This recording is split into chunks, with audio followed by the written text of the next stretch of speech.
Is November 17th, 1969. The occasion is the Oklahoma Hall of Fame luncheon in Oklahoma City, Oklahoma. Your interviewer is Hilda Lauber, and our guest is Mrs. Bess Truitt. Bess Truitt, who has been a member of the Oklahoma Hall of Fame for 10 years. And will be one of those honored this evening at a dinner. Miss Truitt, can you tell me when and where were you born? I was born in Ottawa County, Kansas, which is up near the Nebraska line, on a hilly farm on June the 3rd, 1884. The oldest child of my parents.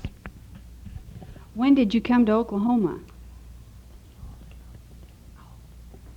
I came to Oklahoma with my parents, who made the run. My father and mother both made the run into the Cherokee Strip in the city of Enid, and they immediately brought their children in and established a home there. Lived on the west side of the square. Grew up on the square. You didn't homestead then?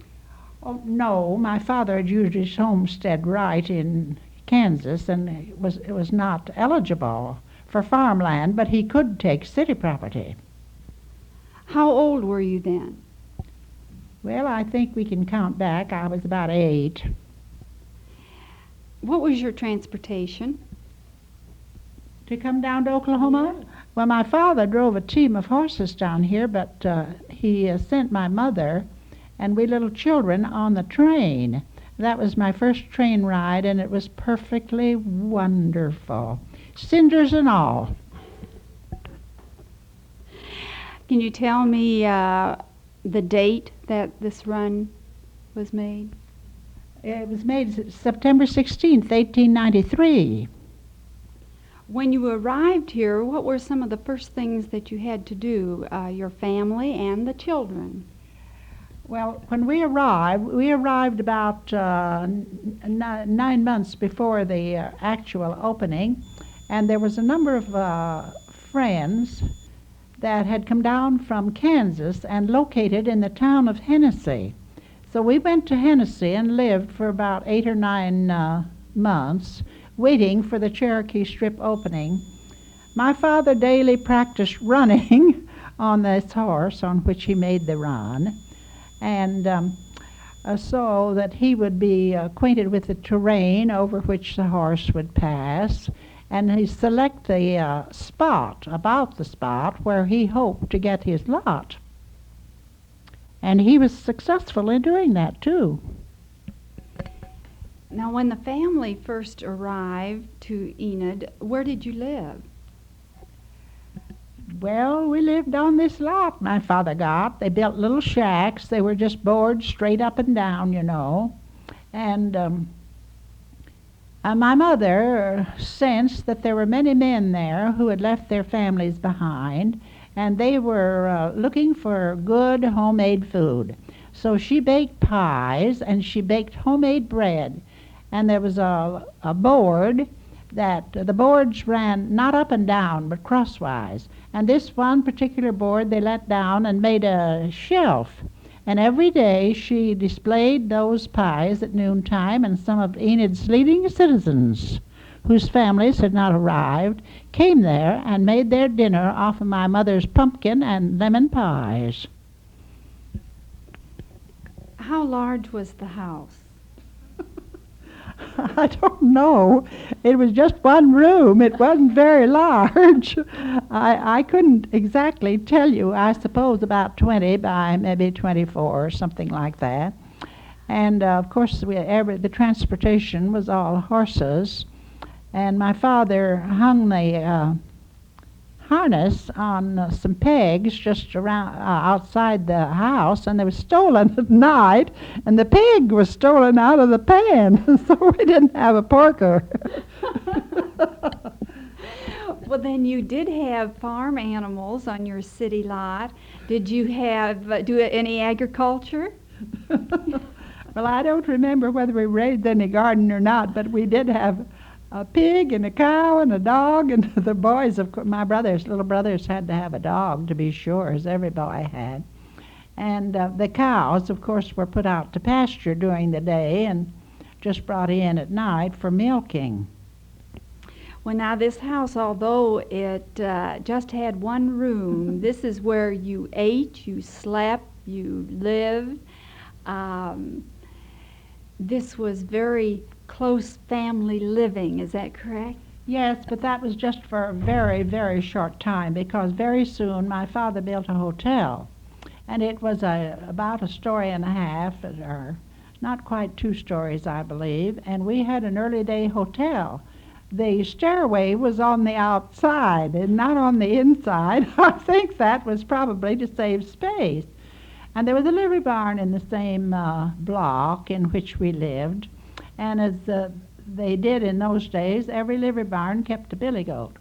My little brothers would go out and chase the billy goat, and then they'd run up the stairway, and the billy goat would run after them up the stairs. Why did the livery barn have a billy goat? What was the purpose in it? Well, I just don't know. That was just the habit. That was just what they had. And, of course, horses was the only transportation, horses and mules, known at that time. There were no cars, no automobiles or anything of that character, no paved roads, and no paved streets in the cities, no street lights. We had a lamp with a reflector in our hotel, or whatever you might call it. And every night, every day, the maid, she wasn't called a maid, she's a hired girl in those days, would wash the flue on this lamp and keep it nice and clean and shining, so anyone who wanted a room could find the way. How many rooms in the hotel? Well, I'll tell you, to tell you the truth, I think the rooms were divided by curtains, so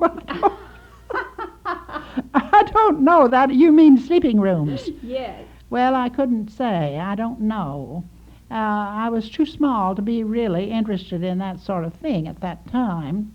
But the hotel was, there was only a 25-foot lot, so you know it couldn't be too big. Did your mother continue cooking? Well, there was an Irish girl named Becky McLean that had helped us up in Kansas, and she came down there. And Becky did some of the cooking, and then there was a woman who had taken a claim out in the country, and you had to go to your claim every so often and spend the night. And in order to make some money, she came in and cooked for Mother. She had cooked for a boarding house, and she knew how to make the edges cut. I see. How many brothers and sisters did you have? I never had a sister. I had 3 brothers, and one of them was born in Enid on the Cherokee Strip, and the other 2 my parents brought with me. I have 1 living brother today. I always wished that I had a sister, but it just didn't come my way. It's a little hard to grow up with so many brothers, isn't it? Yes, I think I did a great many things that they did. When they walked on stilts, I walked on stilts. And I think perhaps I might have been a bit of a tomboy, but I enjoyed it and loved it, and they were very sweet, nice brothers. We got along, I think, better than if it had been all boys or all girls. What kind of games did you play as children? Oh, as children we played Pum Pum Pull Away. I don't know whether you ever heard of that. And, well, that's a game where they choose up sides and then they play back and forth, you know. And, of course, we played dolls, and we little girls dressed up and played that we were ladies, put on some of our mother's clothes. And then there was the prairie. At that time was covered with, in the springtime, had the lovely, we called them daisies. They really are anemones, the little blue and white daisies and the buttercups. And it was a great deal of pleasure to go out into the pastures and just pick those daisies and get our hands full of them, you know. Tell me about this pump pull away. Is that? I've never heard of it. Did you never play with a ball or? No, it was choosing up sides, and you'd go over to that side, and I've forgotten just exactly what you said, and then they would run after you and try to catch you before you could get back to your base. You see, there were bases on either side. Oh yes, I think we probably call that something else. You probably did. I wonder if that was lemonade. I bet it was. All right. Now, I'm sure that a pioneer family had lots of jobs to do, and I'm sure that each child had his own chore. Can you tell us something about the chores that the little children were responsible for? I'll tell you, I don't know. I think I was the only girl, and as I say, my mother had these hired girls. They didn't call them maids in those days, and I never had to wash dishes in my life. Never had it to do. And so in later years, after my father died and my brothers all left, and I was alone with Mother in the home, she expected me to know how to do everything. And I said, Mother, how do you expect me to know how? You never taught me when I was at home. Because I became a teacher when I was 16 years old, graduated from high school when I was 16, and somebody had faith enough in me to hire me out in the country, and every morning when I walked to school I prayed that I would do right by those children. How far did you have to walk? Oh, it wasn't very far. I think I boarded about a half a mile from there, from the house. From the schoolhouse, and I had 40 pupils, and it was lots of fun. 40 pupils, how many grades? All of them. I even had a boy 20 years old that I instructed in algebra. Was this a one-room school? Yes, ma'am, very much so, and I was the janitor and the teacher and the principal and the sweeper out and everything else. And did you have electricity and plumbing? And tell us about your heating system. Well, it was one of those pot-bellied stoves right in the middle of the room. And of course, then the heat would radiate out in all directions. And but it was very happy. Those were happy times, and I think the children they all brought their lunches, you know, and sometimes it heats part of it up on this big stove. And I went out and played with the youngsters. I was only 16. I had as much fun as they did. You were 16 and had one student that was 20. Yeah. What about, did you have electricity? Oh my goodness, no. We had no modern. We had the water bucket and the tin cup, and it was passed in the fall on those rather warm days. You know, one child was delegated to pass the water. Go up the aisle and everybody drink out of the same cup. We didn't know about sanitation in those days.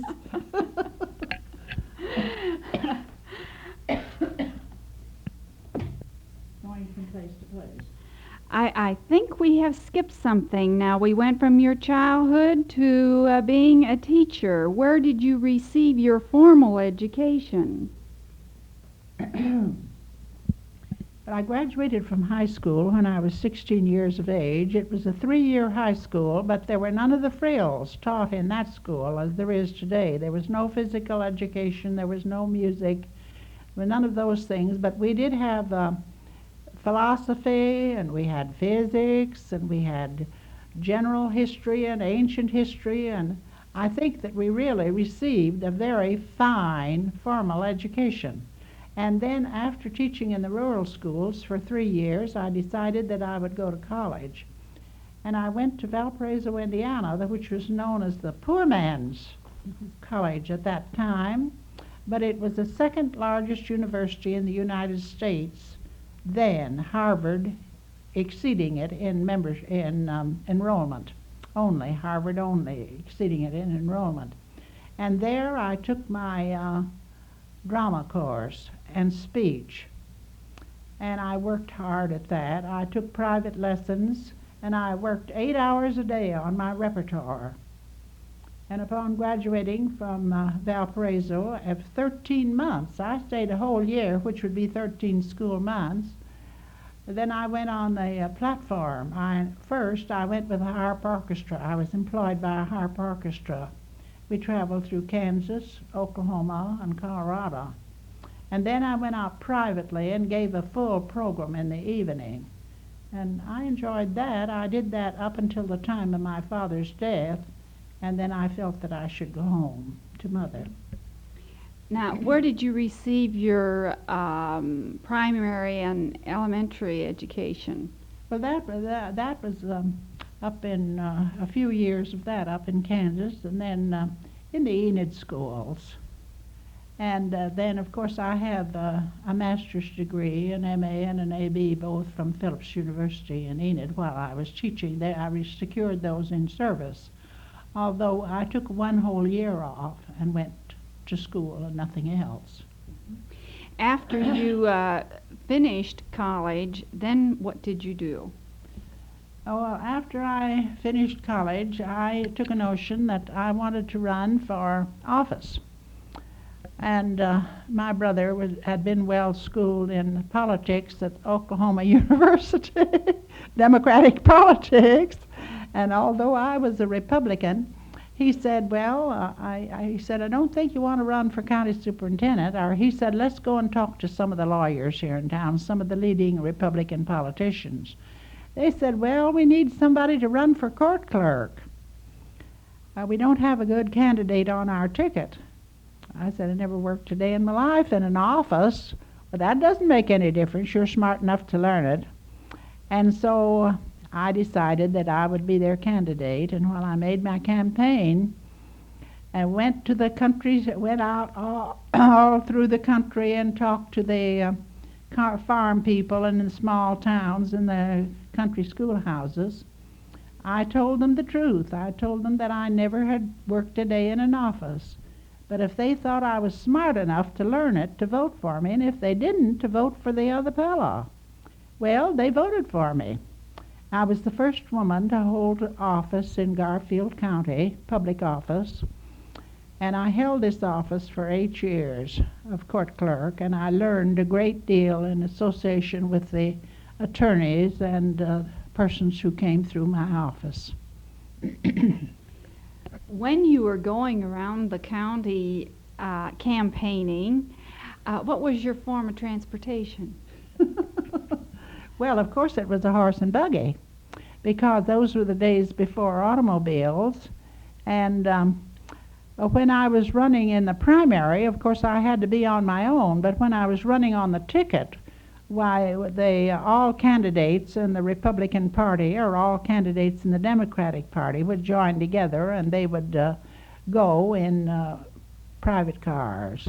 But it was just private cars, and sometimes horse and buggy a lot of time. Mm-hmm.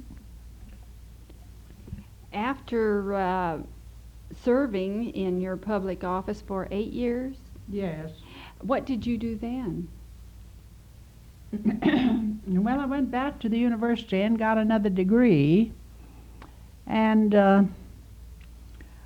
I decided to establish a travel agency. There was no travel agency in the city of Enid, and it was after the war. During the war, no one could, as you know, and probably you're not old enough to know, but nobody could go abroad. And after the war, then transportation was opened up again, and it was a good field. So I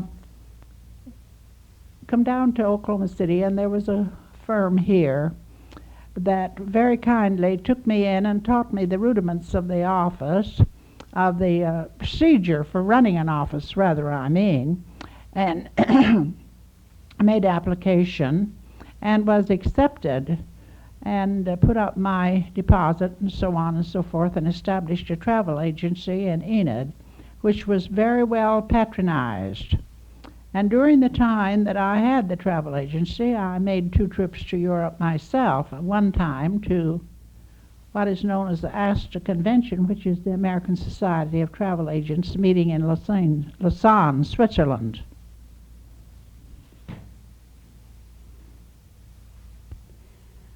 You've made 2 trips to Europe. Can you tell us about the next trip? And when you went over there, the date? Goodness. I'm not much good at dates.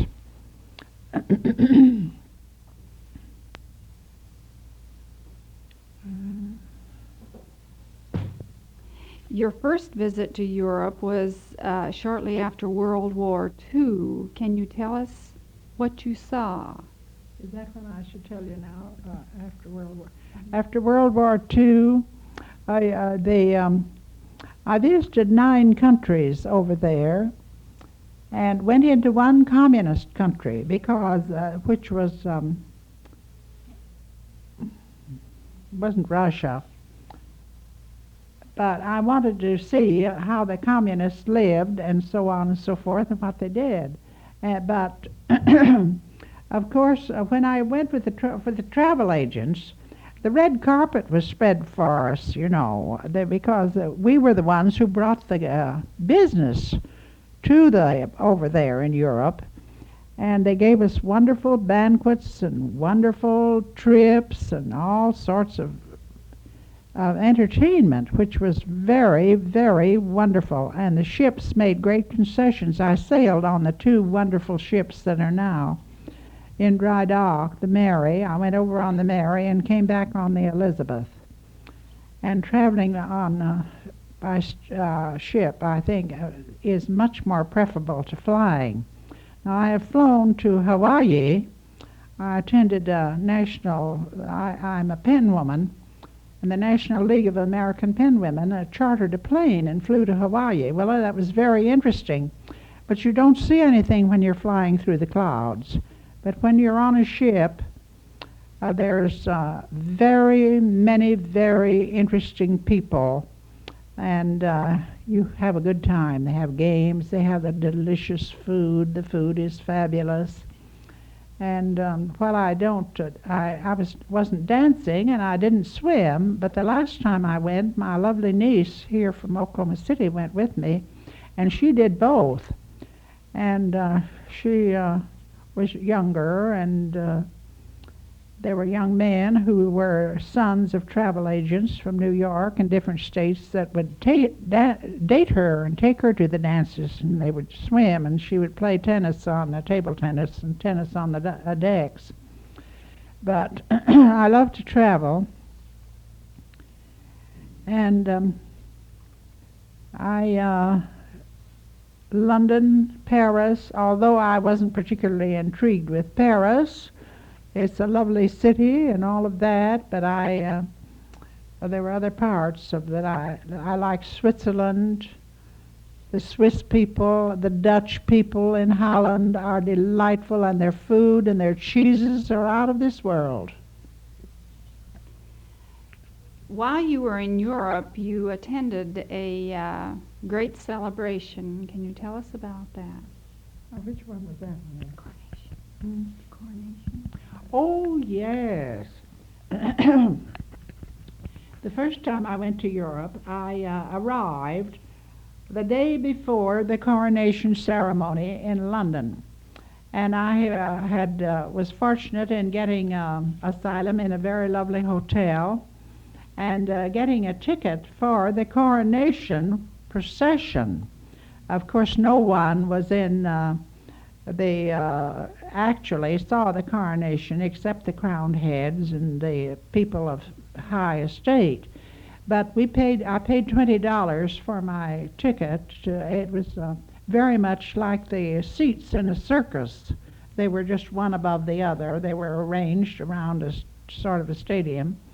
And we were up at 4 o'clock in the morning in the hotel and had a breakfast, put on all the warm clothes I had and a sweater, and took a coat and a bed blanket and to wrap myself up in, because London is very cold. It is much further north than we are, than most of the United States, and then the fog. Well, we sit there from, all the traffic must be off the streets of London at 7 o'clock. And I'm not sure just exactly what time we did arrive, but it was some time before that. Well, we sat there until 3 o'clock in the afternoon when the procession passed the point where we were seated. It was perfectly gorgeous. The horses were magnificent. There was not a mechanized vehicle in the whole procession. It took 3 hours for it to pass the point where I was seated. It was at Piccadilly Square. I think most everybody that knows anything about London has heard of Piccadilly Square. And we ate our box lunch, and there were toilets provided, too, down below. Well, when it was over, though, that was the point, getting back to the hotel, because there was not a vehicle on the streets. And I had to walk back to the hotel and carry my blanket. But it was all worth it. And when I went on the way, I would ask them, I was inquiring constantly of the bobbies along the way if I was on the right, telling them what hotel I wanted to go to, and every one of them would say in his English accent, "Yes, madam, but did you see the Queen?" Whose coronation was this? Oh, it was Elizabeth Regina II, the reigning Queen of England. And everywhere in the windows were these beautiful colored pictures of Elizabeth Regina II, the reigning Queen of today. She was young and she was beautiful. And as I say, we were seated in those high-priced seats, $20 a seat, and right across from us on the hillside were her subjects sitting. They had sit there all night. Many of them fainted from exhaustion. There was a receiving station to take care of them. And but when she passed where we were sitting on those high seats, instead of looking toward us, she looked toward her subjects. After you returned to Europe, you continued with your travel agency for how many years?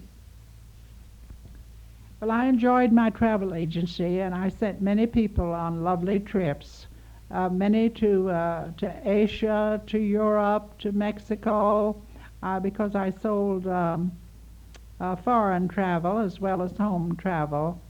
But I was attacked by a cancerous condition, and it became necessary for me to have surgery and to go into the hospital for an extended length of time. And so it seemed that it was best, although I didn't advertise my agency or want to sell it, the 5 days while I was scarcely out from under the anesthetic, I was besieged by some people who wanted to buy it.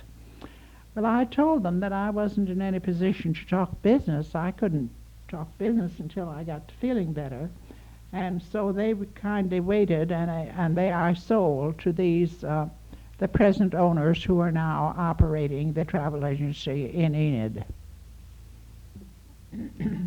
Well, I know that you didn't remain inactive after you sold your agency, so what did you do next? Oh, my goodness, I guess I got on a lot of committees. Tell us about some of them. Well, I've been on the mental health board, and I've been on the practically all the boards up there that's free, you know, that they want people to work on. And because I like people and I like to deal with them. I did a great deal, I think, for on one committee, and I can't now think of what it was in just a minute. But I had the cancer. After I'd had this cancer, and so they made me chairman of for the county, and the theaters were very, very nice to allow us to show pictures to women only of breast cancer, and the care and cure. And I feel that perhaps that was one thing that I did during the years that I was cancer chairman in Garfield County, was to have the theaters open the doors in the morning hours when the theater people were not attending. They gave it to us free, and the women all over Garfield County came, and they were instructed on the 7 danger signs of cancer and how to, perhaps we've saved a good many lives through that avenue. I'm sure you have. What did you do next? What was your next project? Well, I didn't know you were going to ask me all these questions, and I don't know what I have done. I've worked on a number of boards there. Have you worked on school board? No, I've never been on the school board, but I have been on these other public boards. You know, the Red Cross. I worked on it for the Red Cross. Have you been active in your church? Oh yes. I have been a member of the First Presbyterian Church in Enid longer than any individual. I've been a member 70 years. And when we had our anniversary, I wrote the anniversary poem. I wrote the dedicatory and anniversary poem of the 50th year of Phillips University, of which I am an alumna. And I am Poet Laureate of the state of Oklahoma. Poet Laureate now, emeritus of the state of Oklahoma. And whenever they want any poeting done, Very good. they call on me. Well, I do my best, and they seem to receive it and think it's all right. And the sons and daughters of the Cherokee Strip, we're the sons and daughters of the pioneers who made the run. I edited the journal for them. I founded the journal, which is their publication, and edited for quite a number of years. And then I've done quite a lot of freelance writing and selling too. I like people, and I like to write stories about them. I've sold to the Grit magazine, Kansas City Times, and such magazines of that. I have found a pretty good market for what I have to offer because of their human interest stories. Well, with the life that you have led, I assume that you can write some very interesting things. Have you ever written a book or considered writing one? Oh, yes. I published a book which I call Prairie Rose and Thistle Down, a book of verse, of poetry. And that has been several years ago. I don't remember, 10 or 15 years ago. I was writing this poetry all the time, and my mother said, well, when are you going to publish your book? So I got a publisher up in Kansas City, and it's a hardback book, and it's in the color of the thistle. It's purple, and it's very beautiful. It's out of print at the present moment, and it's selling, I understand, at $25 a copy. But it's a collector's item now. But just recently, I had a letter from the Ideals Publications. I don't know whether you're familiar with them or not. They edit 5 magazines, and they wrote and offered me cash for a poem, and to submit a poem. Well, I submitted 4 to them, and they made their choice. But so far, I don't believe that they haven't sent me a copy of the magazine. But sometimes it takes a little while, to get around to those things. Miss Truitt, how did you become Poet Laureate of Oklahoma? Well, the Poet Laureate title is one that is conferred upon a person. It isn't one that you earn or one that you can buy. I was president of the Oklahoma Poetry Society for I don't remember how. I believe it was 6 years. And all the time I was publishing a sheet of poems, and I always pushed the other person's poetry and not my own. Well, I was writing poetry. or verse all the time. And my mother said to me one day, as mothers will, she said, "Well, when are you going to publish your book?"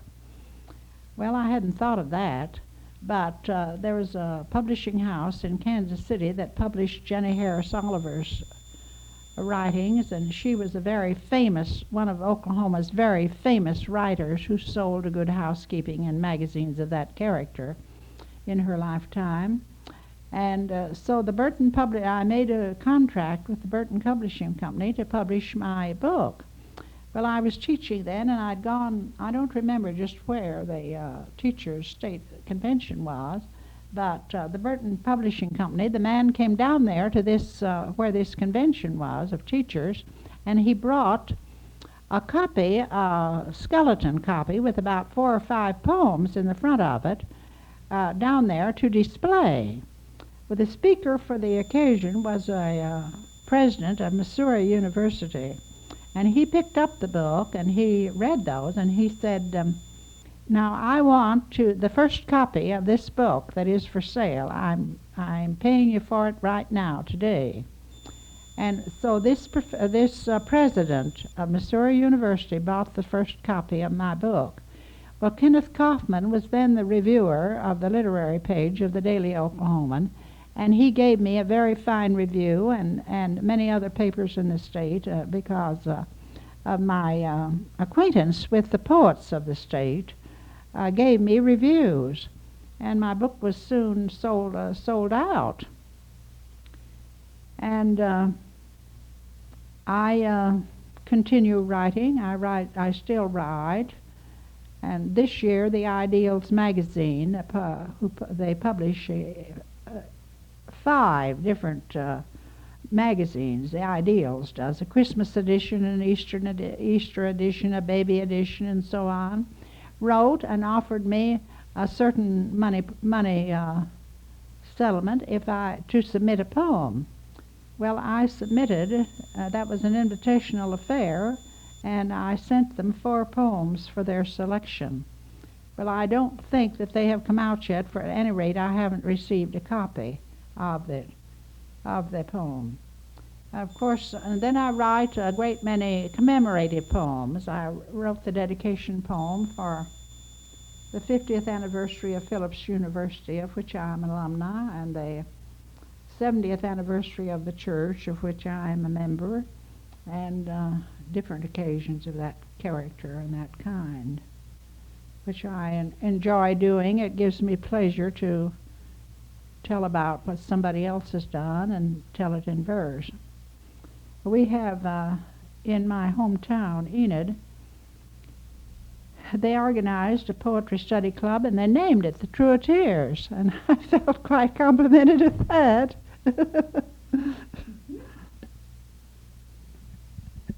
Is your book still in print?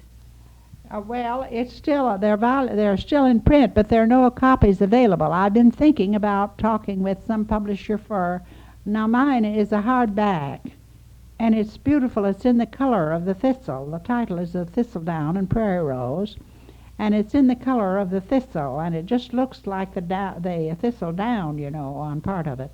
But I think I can get it in paperback that'll be available for a price. Of course, printing has gone up, paper has advanced in price and different things. It's not so easy anymore. How much was your book selling for, and has it gone up in price? Well, there are no copies available, although I understand that one sold as a collector's item for $25. At some of these houses that handle that sort of thing, And of course, when they're paying $10 and $15 for a poem, a whole book would sell for more than that, surely. How much did the original book sell for? Do you remember? Well, it wasn't very much. It was just $1.50 or $2. I think about $2, and it is a beautiful book. But it's been out about 20 years, you see, when things were cheaper. And the Burton Publishing Company of Kansas City has gone out of business, and so it's no longer possible to get them. I haven't talked with any publisher about it. And I also have done a good deal of, I don't do fiction, but I do profiles, a great many profiles, because I'm very fond of people. And when I find a person that has an unusual background, I write a profile about him, and I can sell it to the Kansas City Times, or I can sell it to the Grit magazine, and for about $20, which isn't, that's a little more than pin money. And it pleases the person. Now, there was a man in my town who was a bound boy. I don't know whether you know what a bound boy is or not, but his mother died, and his father bound him out to a Minnesota farmer, and he became a very fine, he come in touch with one of the professors of Phillips University, and who urged him to come to Phillips and study theology.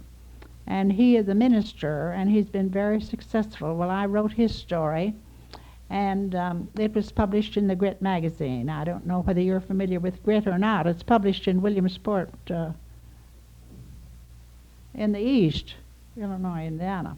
And he said that he had letters from all around, from people, you know, that read that story.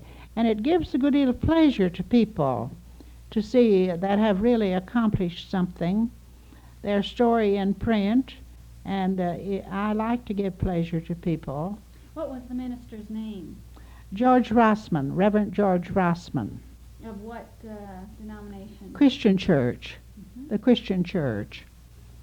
And he married a very fine girl, and I know her father was working for my father at the time, and he said, well, now I've sent my daughter through college, and now she's marrying a poor preacher.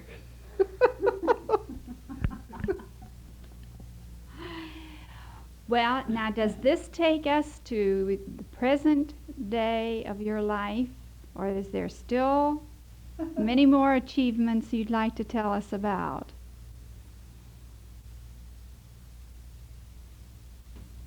You've had a very interesting and very varied life. Can you tell me what you enjoyed the most? Well, now that's pretty hard to tell. But of course, I think a little, I enjoyed my teaching experience, although I've taught drama and speech to the older children, but the little children, the little first graders, the little primary people are so sweet and so loving, and they respond. They respond in a wonderful way, and you see them unfold right before you. You know each day what that child has learned. You can summarize it. And so I chose to teach the primary grades in Salt Lake City and Enid and the different places where I have been, because I preferred that type. It isn't that I don't like adults, because I do like adults, but my heart goes out more to these little people. And there was one little boy that used to walk home with me, come to walk to school with me every day, and he said, "Oh, Miss Truitt, I wish you was my mama." How many years did you teach? Let me see.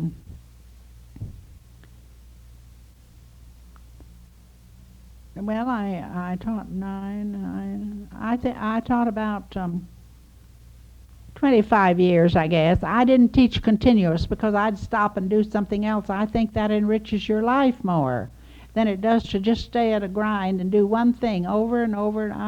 I just can't quite conceive of that, or teach in one place. Now, some people may fit into that better, but with me, I like the variety, and I would go back to teaching when after I was court clerk, and so on and so forth, don't you see? Mm-hmm. Now, you certainly have met a lot of interesting people.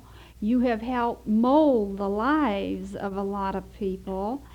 Would you care to tell us some of the people you have come in contact with throughout your years that have made a name for themselves? Well, there is one very wonderful boy that I had in school. I had him, I think, in the first grade. He's now a college graduate, and he lives in western Oklahoma. Every Christmas of the world I hear from him, and he recently was married, and he sent me an invitation or an announcement, not an invitation, but an announcement of his marriage. And I keep pretty well in contact with, not all of them, but there's some of them that you keep in contact, that keeps in contact with you throughout the years. And I don't know now, not long ago, I guess it was last winter, I was down with a friend of mine down Kingfisher, and as we were coming home, we come through Bison. I don't know, that's a little village south of Enid. And I said, oh, they're having a family dinner. There was Bohemian people, you know. They're good cooks. Let's stop and have dinner with them. Well, we went in there, and up come John A. Fuchsie, just all smiles. And he was so glad to see me, and of course he had farmed one of my mother's farms down by Bison. And so everywhere, it seems like, everywhere I meet somebody I know. And of course, those years that I was in the courthouse and had the contact with the juries and the different litigants and so on and so forth, and my travel over the county in campaigning gives me a pretty wide acquaintance with the people of my county. And then I went down here in Pushmataha County. That's one of the benighted counties of the state. One year when I was taking a year's leave of absence from Salt Lake City, I'd had a surgery, and down there where they had never seen a Christmas tree before, never had a Christmas tree, where the women chewed snuff. And the men would come in the house with their hats on and never took them off. And they never had any music in their schools, and I'm not a great musician, but I can play the piano and organ, and I can teach American a few songs. Well, I taught down there for the rest of that year while I was convalescing, and they just offered me most anything if I'd come back there. And I felt that I should be ashamed because it would be missionary work, you know. I'd be doing missionary work. But there were not many people that were my contemporaries. There was only one house in the town that had one plastered room in it. It's warm down there. And that was the banker's home. They had one room that was plastered that they could go in, and you couldn't hear them talk from room to room. Yeah. So I've had various experiences, and I like people so well that I can be happy with most any type or any kind. I can see this, but you really have not, as a teacher, had a youngster that went on to be maybe governor of the state or professor at the university. Well, I know that you have influenced the lives of many, and I'm sure there are so many that you have lost contact with that you don't know to what extent they have gone. Miss Truitt, you have told me that you have now retired and you're taking life easy. You live in a hotel, and I can't believe a person that's led the life that you have, that you are simply retired and just not doing anything. I know that you are still active in something. Well, if I do anything, I might say that I'm a freelance writer. I don't write fiction, but I write profiles, and I like people, and I find an interesting person that I think has had an interesting life, and I interview them, and I write their story, and I can sell it. I can find a market in the Grit magazine or the Kansas City Times or someplace. Right now, we have a bellman in the hotel who is an actor in the little theater, and he is a natural, and he has had his pictures taken in his different characters, you know, and I've interviewed him, and I'm ready to write his story and send it out for sale. from, you see, talent is where you find it. I'm going to call that. They may change it. You never know what they'll do. An editor will do. But that doesn't make any difference. The story will be the same. They don't change my story. But this, as much as he has time to do, he goes to the rehearsals. And he is very good. He said, I asked him if he'd had any drama lessons or study, and he said only in high school. But he enjoys it, and people like that are the ones that I like to find and write about. And you have a market. There's a market for all of that in the different magazines. Now, I never have tried any fiction. I never shall, because I'm not interested in fiction. I think fact is more more interesting than fiction, and it is stranger than fiction. Certain things you wouldn't hardly believe of people that happen in people's lives, you know. You couldn't dream them up. No, you couldn't dream them up. You know they really are. Because they're wonderful people in this world, and people who accomplish wonderful things under adverse circumstances. We're so interested in doing someone else's profile. I'm sure that someday someone's going to do a profile of you. Would you care to tell me how old you are now? Oh, not at all. I'm rather proud. I was 85 years old on the 3rd day of June. Well, they have written my story, and it's been used in The Pen Woman and different things as part that they care to tell or they wanted to tell. And I think that age is not the years. It's not how old you are, but it's how are you old. Ah, very well put. Well, this has been a very interesting interview. I know for years to come, people will hear this on tape and will enjoy what we have been talking about this afternoon. You know that this tape will go into the legendary library at the Oklahoma Christian College and will be used for research material. Now, this evening, I know that you're going to a dinner that is given by the Hall of Fame for the Oklahoma Memorial Association. I stand corrected. That you have been a member of this for 10 years, and they will honor the... Well, I will be honored along with all of those who have been inducted. I think over the period of the 30 years since Mrs. Korn founded this organization, that there's been about, I would say, about 200 or 210 people who have been inducted. But during that, time has taken its toll, and I don't know how many will be there tonight. I would be surprised if there were about 150.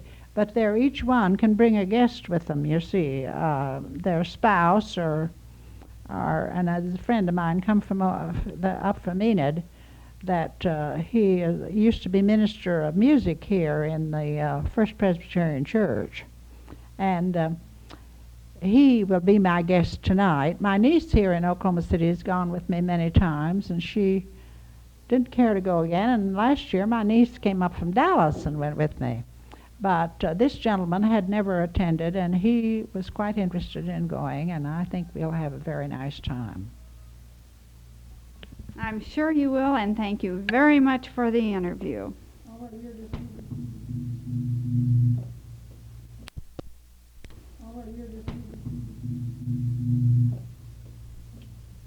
Miss Truitt, to conclude this interview, would you please do us the favor of reciting one of the poems that you have written? Well, I haven't memorized very many of the poems that I have written, but I have this, perhaps because it is the silliest one I ever wrote. It was judged the most humorous poem of the year in the Script magazine, published in California. It is called Aunt Kate's Request. Aunt Kate was sick. She was feeling low. The stitch in her side made words come slow. She fixed her eyes on great niece Anne. Come nigh me, gal, while yet you can. Now hearken well. Soon I'll be gone. Now don't lay me away in a shroud they sell. Take my old silk and cut out the back and give it to Kate for to line her sack. I never was one to waste good cloth. I've kept it clean and free from moth. Why, Auntie dear, what would Uncle say to greet you thus on the Judgment Day? He'll understand. I'll take the chance, for I buried him without his pants. Very good, thank you. Pretty thin.